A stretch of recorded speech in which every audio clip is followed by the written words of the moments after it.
follow your passion first. When I retired from the game, I sat there asking kind of all the wrong questions. What's the biggest industry I can get into? And it's all the wrong stuff. And you got to sit there and ask yourself, okay, what am I truly passionate about? What do I enjoy doing? And when you feel that way, honestly, you feel like you have never worked a day in your life. It's the most fun thing in the world. You get up in the morning excited about what you're doing. And you got to be really honest with yourself about it.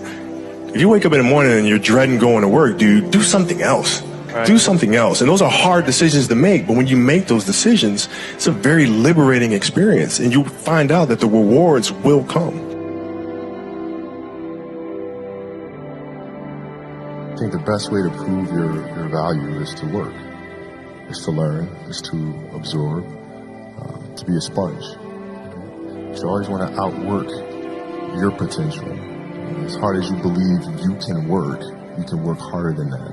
And that's what I tried to do when I first came in the league. But basketball is such a direct competition sport. And me coming in at 17, I hated when my teammates would say, I get hit with an elbow. Right? Shaq would hit me with an elbow in practice. And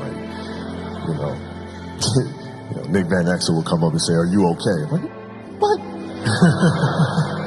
And Mao, are you okay? What the hell's wrong with you? So I always had that extra chip on my shoulder. So every day in practice for me was really trying to annihilate everybody that I was playing against. I wanted to prove you don't need to babysit me. I'm fine, And so it's always that competitive nature, the work ethic, and curiosity. Because I asked a lot of questions. When playing with Byron Scott, I asked him a lot of questions. Eddie Jones, who was great at chasing guards off the screens, and I didn't understand how to do that. I would sit with him before practice, after practice.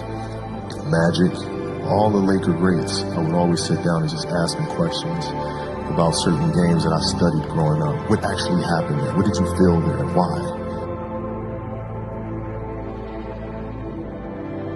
We were playing against the Lakers, Tom, and we were out here in LA. So the game was at 7. I was like, you know what? I'm going to come to the Staples Center because we're playing. This is when the Lakers had Kobe and Shaq.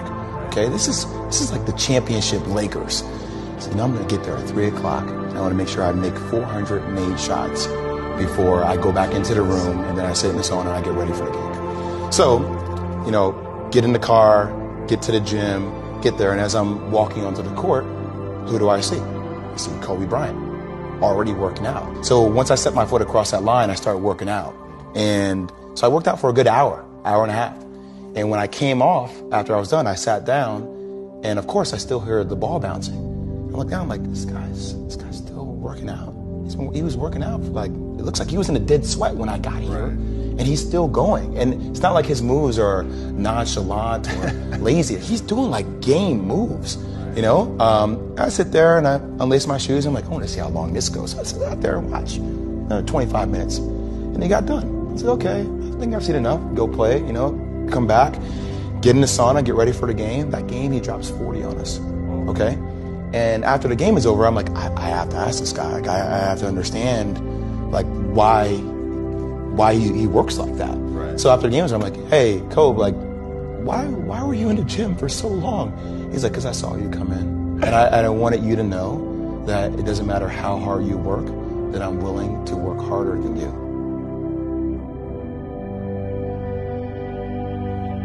If your job is to try to be the best basketball player you can be, right?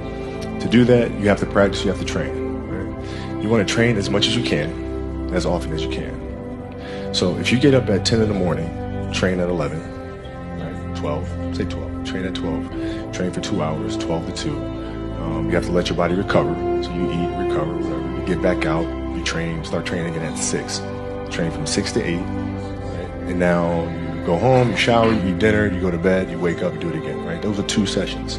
Right? Now imagine you wake up at 3, you train at 4, you go 4 to 6, come home, breakfast, relax, blah, blah, blah. Now you're back at it again, 9 to 11, right? Relax, and now all of a sudden you're back at it again, 2 to 4, and now you're back at it again, 7 to 9. Look how much more training I have done by simply starting at 4, right? So now you do that, and as the years go on, the separation that you have with your competitors and your peers just grows larger and larger and larger and larger and larger. And by year 5 or 6, doesn't matter what kind of work they do in the summer, they're never going to catch up because they're 5 years behind.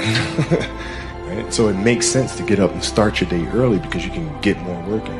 If I start earlier, I can train more hours. And I know the other guys aren't doing it because I know what their training schedule is. Right? So I know if I do this consistently over time, the gap's just going to widen and widen and widen and widen and widen, and they won't be able to get that back.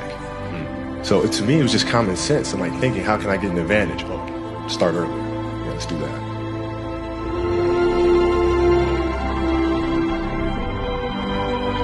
How do you develop that, or where do you learn that from? Well, I think it's just a matter of what's important to you. Mm-hmm. What's important to you for whatever reason. I felt like I didn't feel good about myself if I wasn't doing everything I could to be the best version of myself. If I felt like I left anything on the table, it would eat away at me. I wouldn't be able to look myself in the mirror. And so the reason why I can retire now and be completely comfortable about it, because I know that I've done everything I could to be the best basketball player I could be.